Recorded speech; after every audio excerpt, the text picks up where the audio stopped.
Subscribe now. Click the bell icon to like, comment, and share.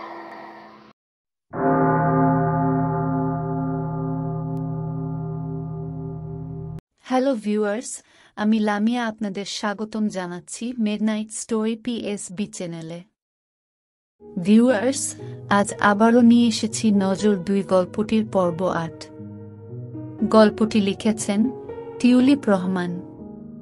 তবে গল্প শুরুর আগে নতুন অডিয়েন্সের কাছে আমার একটি ছোট্ট রিকোয়েস্ট আছে। যারা এখনো পর্যন্ত আমাদের চ্যানেলটি সাবস্ক্রাইব করেননি তারা দয়া করে আমাদের চ্যানেলটি সাবস্ক্রাইব করুন, এবং যারা ইতিমধ্যে আমাদের চ্যানেলটি সাবস্ক্রাইব করেছেন তাদের প্রতি আমার আন্তরিক কৃতজ্ঞতা রইল। তো শুরু হচ্ছে নজর 2 পর্ব 8। তারিকুল চৌধুরী তার স্ত্রীকে নিয়ে হসপিটালে গেলেন। সেখানে তাকে খুঁটে খুঁটে ভালো করে চেক আপ করা হলো, কিন্তু কোনো অস্বাভাবিক কিছুই যেন রিপোর্টে ধরা পড়ল না। তারপর তারা বাড়িতে ফিরে আসলেন। তারিকুল চৌধুরী যেন হাফ ছেড়ে বাঁচলেন। শারমিন চৌধুরীর শাশুড়ি বললেন, তুমি মা চিন্তা করো না, সব ঠিক হয়ে যাবে। মনে করবে আল্লাহ তোমার পরীক্ষা নিচ্ছে, তোমার ঈমানের পরীক্ষা। তুমি চোখ বন্ধ করে এই পরীক্ষায় নেমে পড়ো। ইনশাআল্লাহ মহান আল্লাহ তোমাকে ধৈর্যের পরীক্ষায় সাফল্য দিবেন। শাশুড়ি: হ্যাঁ, আমিও তাই মনে করছি। আর কয়টা দিনই তো আছে, দেখো ঠিকই আমরা সব বিপদ কাটিয়ে উঠতে পারব। তারিকুল: সবাই ঠিকই আশ্বাস দিচ্ছিল, কিন্তু শারমিন চৌধুরীর মন বলছে কিছু একটা খারাপ তো হচ্ছে। তিনি একটা দীর্ঘশ্বাস ফেললেন। তারপর পেটে হাত দিয়ে চোখ বন্ধ কিছুক্ষণ বসেছিলেন। তারপর বললেন, তাই যেন হয়, আমার বাচ্চার যেন কিছু না হয়, তাহলে নিজেকে কখনো ক্ষমা করতে পারবো না। এরপর নিরিবিলিতে বাকিটা সময় কেটে গেল। এর মধ্যে আর কোনো অপ্রীতিকর ঘটনাই ঘটেনি। তারপর এলো সেই বহু প্রতীক্ষিত সময়। শারমিন চৌধুরীর প্রসব বেদনা শুরু হলো। তারিকুল চৌধুরী তাকে হসপিটালে অ্যাডমিট করালেন, কিন্তু সেখানে একটা সমস্যা দেখা দিল। ডাক্তাররা সবাই চিন্তিত। তারিকুল চৌধুরীও চিন্তামগ্ন অবস্থায় পায়চারি করছিলেন। তারপর শুনলেন তিনি 2টি মেয়ে সন্তানের বাবা হয়েছেন, কিন্তু এতে যেন তিনি আরও বিব্রতকর অবস্থায় পড়ে গেলেন। যা হওয়ারই কথা ছিল না তা কি করে হলো? তিনি হসপিটাল থেকে বের হতে হতে হুজুরকে ফোন করলেন। জানতে পারলেন হুজুর একটা বিশেষ কাজে ঢাকায় অবস্থান করছেন। তাই তিনি হুজুরের সাথে দেখা করতে চাইলেন, আর হুজুরও দেখা করার অনুমতি দিলেন। পুরো ঘটনা শুনে হুজুর বললেন, ঘটনা তো অন্যদিকে মোড় নিল। যা হওয়ার কথা না তাই হলো। এত প্রতিরক্ষার পরও তারা ঠিকই বিজয় লাভ করল, সফল হলো। জি হুজুর, আমার স্ত্রী এই ঘটনায় খুব ভয় পাচ্ছে। আমাদের একটা সন্তান হওয়ার কথা ছিল, কিন্তু 2টি কন্যা সন্তান হলো। তার মানে ধরে নিব ওরা যে আলো আমার স্ত্রীর পেটে প্রবেশ করিয়েছিল সেটা খারাপ কিছু হতে পারে, আবার নাও হতে পারে। আবার এও হতে পারে যে এর ফলে 2টি সন্তানই জিন জাতিতে পরিণত হতে পারে। আসলে এখন পরিষ্কার করে কিছুই বলা যাচ্ছে না। ওরা আস্তে আস্তে বড় হবে আর ওদের শরীরের পরিবর্তন হবে, যেমনটি জিন কন্যার হয়। আবার সবকিছু স্বাভাবিকও হতে পারে। সবকিছু আল্লাহর হাতে। তিনিই সব জানতা, তিনিই সর্বশক্তিমান। তবে এতটুকু বলবো, যখন কোনো ভালো জিন জেদের বসে কোনো খারাপ কিছু করে তার পরিণাম সবসময় খারাপই হয়। চোখের সামনে একটা ভালো জিনকে বদজিনে পরিণত হতে দেখলাম। ওর ঈমানের সংকীর্ণতা ছিল, তাই এমনটি হয়েছে। এখন দেখার বিষয় হচ্ছে সে পরবর্তীতে কি পদক্ষেপ গ্রহণ করে। তবে খারাপ কিছু করার হলে তারা আগেই করত। বাচ্চাদের কানে এখন গিয়ে আয়ান দিন আর সকলকে মিষ্টিমুখ করান। হেসে বললেন, আল্লাহ ভরসা, সব ঠিক হয়ে যাবে, ধৈর্য ধরুন, সময় সব বলে দিবে কি করতে হবে। এসব পুরনো ঘটনা চিন্তা করতে করতেই শারমিন চৌধুরীর শরীরটা ভয়ে একটু কেঁপে উঠল। না জানি তার অপর মেয়ে কোথায় আছে। হতে পারে সে তাকে 9 মাস পেটে ধরেনি, 1 মাস তার গর্ভে ছিল, তাতে কি? তিয়াশার জন্য তার যেমন ভালোবাসা, অপর কন্যার জন্য ও তাই। তখনই ঘরে ছায়ার মতো কিছু একটা দেখলেন, যা কিনা দরজা ভেদ করে বের হয়ে গেল।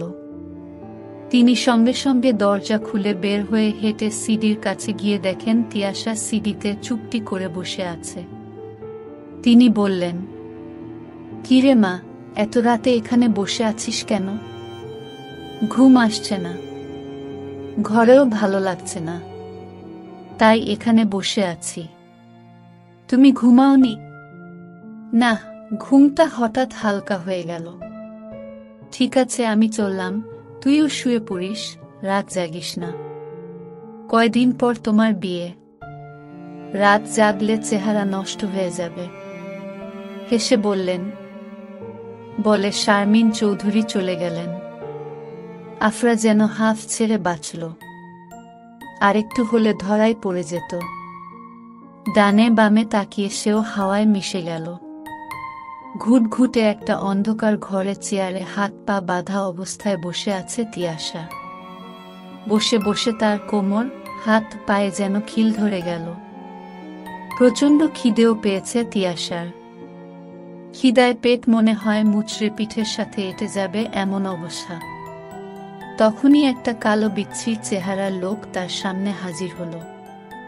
তিয়াশা এগুলো দেখে একটু একটু অভ্যস্ত হয়ে গেছে, তাই তেমন একটা ভয় পায়নি। লোকটি ঠিক ওর এক হাত সামনে দাঁড়িয়ে বলছে, কই দেখি তো, তুই নাকি দেখতে একদম আমার আফরার মতো। তিয়াশার গালটা সে তার লম্বা নখ দিয়ে ধরে উঁচু করে দেখছে। তারপর বলল, ধুর ছাই, এত অন্ধকারে কেউ কারো চেহারা দেখতে পারে? দাঁড়া, একটু আলো জ্বালিয়ে নেই, তারপর তোকে মজা করে দেখব। বলে বিচ্ছি করে হেসে উঠল। তিয়াশা এখন একটু ভয় পেয়ে গেল। আলোতে সে কিনা করে বসে কাইফ ফু দিয়ে পাশে ঝুলিয়ে রাখা মশালটা জ্বেলে দিল। তখন দেখল আগুনে পুড়ে যাওয়া একটা শরীর যেন ওর সামনে দাঁড়িয়ে আছে। চুলগুলো মনে হচ্ছে পুড়ে নারিকেলের ছোঁয়ার মতো হয়ে আছে। দাঁত কেমন মুখ থেকে বের হয়ে আছে। কি বিভৎস দেখতে! সেটি দেখতে দেখতে একেবারে তিয়াশার মুখের কাছে সেটার মুখ এনে রেখেছে। ভয়ে ওর হাত পা ঠান্ডা হয়ে জমে যাচ্ছে। তিয়াশা মনে মনে বলল, আল্লাহ, শয়তানটা কি যেন করে, এখন খুব কান্না পাচ্ছে। এমনিতেই ঘরবাড়ি পরিজন ছাড়া দূরে আছি, জানি না কোথায় আছি, তার ওপর এই শয়তানটা আবার মাথায় জুটেছে। তখন সেটি সেই অবস্থায় ওকে বলছে, বাহ, তুই তো দেখতে একদমই আমার জানুর মতো। ভালোই হলো, ও এখানে না থাকলে তোকে দিয়ে কাজ চালাবো। তুই দেখতেও বেশ, আয় তোকে একটু আদর করে দেই। বলে যেই ওই শয়তানটা তিয়াশার গাল স্পর্শ করতে যাচ্ছিল, তখনই একটা কিছু এসে সেটাকে দূরে ছুঁড়ে মারল। অমনি সেটা ফুটবলের মতো দেওয়ালে দুমড়ে পড়ল। তিয়াশার দেহে যেন জান ফিরে এলো। একটা অশরীরীর মন এতটা নোংরা হয় কিভাবে? আফরা ওটাকে উদ্দেশ্য করে বলে উঠল, তোর স্বভাবটা আর বদলাতে পারলি না। তোকে না আমি নিষেধ করেছি এই দিকে না আসতে, কেন এসেছিস? বোকার মতো দাঁড়িয়ে আছিস কেন? জবাব দে। শয়তানটা আমতা আমতা করে বলল, মেয়েটাকে খাবার দিতে এসেছি। খাবার দিতে এসেছিস ভালো কথা, খাবার দিয়ে চলে যাবি, কিন্তু তা না করে তুই কি করছিলি ওর সাথে? বলো। না মানে ও দেখতে একেবারে তোমার মতোই, তাই একটু সামনে থেকে মিলিয়ে দেখছিলাম। ভেবেছিলাম তোমাকে তোমার দাদি হয়তো ভুল করে বেঁধে রেখেছে। বুঝলে না, জিনদের উপর তো ভরসা করা যায় না। আফরা রাগান্বিত হয়ে কাইফের দিকে তাকিয়ে বলল, আগুনের গোলা ফেলে তোকে একদম ঝলসে দিব আজেবাজে কথা বললে। যা এখান থেকে, তোকে এখানে আর যেন না দেখি। ওকে শুধু আমি একাই শাস্তি দিব, দরকার পড়লে আমিই ওকে হত্যা করব, অন্য কেউ নয়। বুঝেছিস? যা, ভাগ এখান থেকে। আফরার কথা শুনে কাইফ মাথা নিচু করে চলে গেল। তিয়াশা আফরার মুখের দিকে তাকিয়ে দেখল যে ও খুব চিন্তিত। তখন আফরা এক ঝটকায় ওর মাথার এক মুঠো চুল ধরে বলল, জানিস একটা কথা? আমার 2 দিন পর না বিয়ে, তোর বরের সাথে। বলে যেন একটা তুচ্ছতাচ্ছিলের হাসি তিয়াশার দিকে ছুড়ে দিল। বরটাকে সেটা তো তোকে আগেই বলেছি। তিয়াশা একটু অবাক হয়ে তাকিয়ে আছে।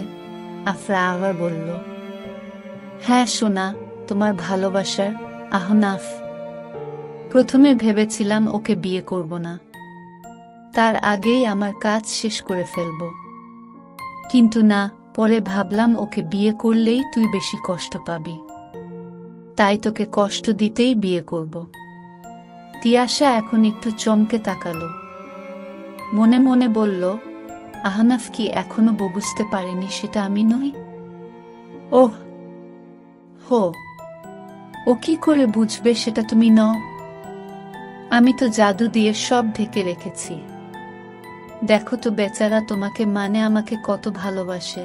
আমার পিছু পিছু আমেরিকা থেকে চলে এসেছে আমাকে বিয়ে করবে বলে। তোর সবকিছু এভাবেই আমি ধীরে ধীরে তোর কাছ থেকে কেড়ে নিব। তোর ভালোবাসা, তোর বাবা মা, তোর ধন সম্পদ সব। আর তুই চেয়ে চেয়ে সব নির্বে দেখবি। জানিস আমি ছোট থেকে কত কষ্ট করেছি শুধুমাত্র তোদের জন্য। সবকিছুর প্রতিশোধ নিব আমি, তারপর তোদের সকলকে মারব। কটূক্তি সুরে হেসে, আগে তোর হবু বরকে বিয়ে করে নেই। বাসর কিভাবে করলাম তোকে জানাবো না? তা কি হয় বলো?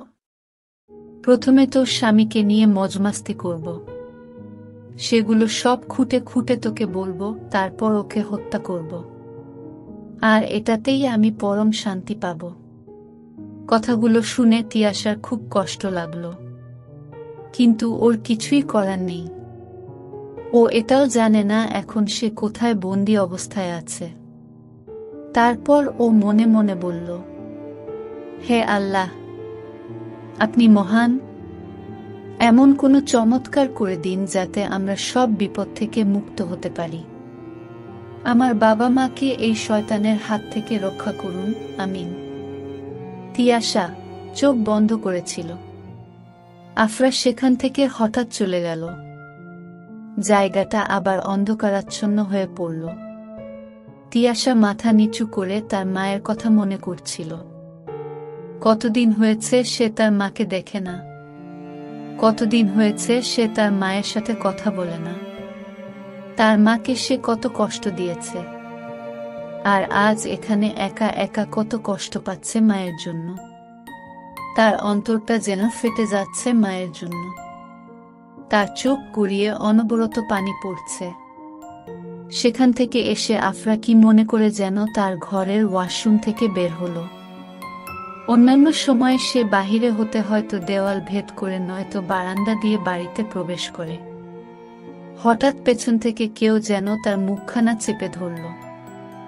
আতঙ্কে আফরার চোখ লাল হয়ে গেল। কিন্তু তখনই তার নাকে এসে একটি মিষ্টি মধুর সুবাস যেন ধাক্কা দিল। সুবাসে মহিমান্বিত হয়ে তার চোখ যুগল বন্ধ হয়ে গেল। আফরার বুঝতে আর বাকি রইল না এটা কে, কিন্তু তারপরও যেন সে বাধা দিল না। ওর খুব ভালো লাগছিল সেই সুবাস, সেই স্পর্শ। ওভাবেই আফরা চোখ বন্ধ করে অপেক্ষা করতে রইল। শ্রোতা বন্ধুরা, আজকের পর্ব এখানেই শেষ করছি। পরবর্তী পর্ব নিয়ে কালকে হাজির হব। আমাদের চ্যানেলের গল্পগুলো ভালো লাগলে অবশ্যই চ্যানেলটি সাবস্ক্রাইব করবেন, ভিডিওগুলোতে লাইক ও কমেন্ট করবেন এবং অবশ্যই চ্যানেলটি সাবস্ক্রাইব করবেন। অনেক ধন্যবাদ।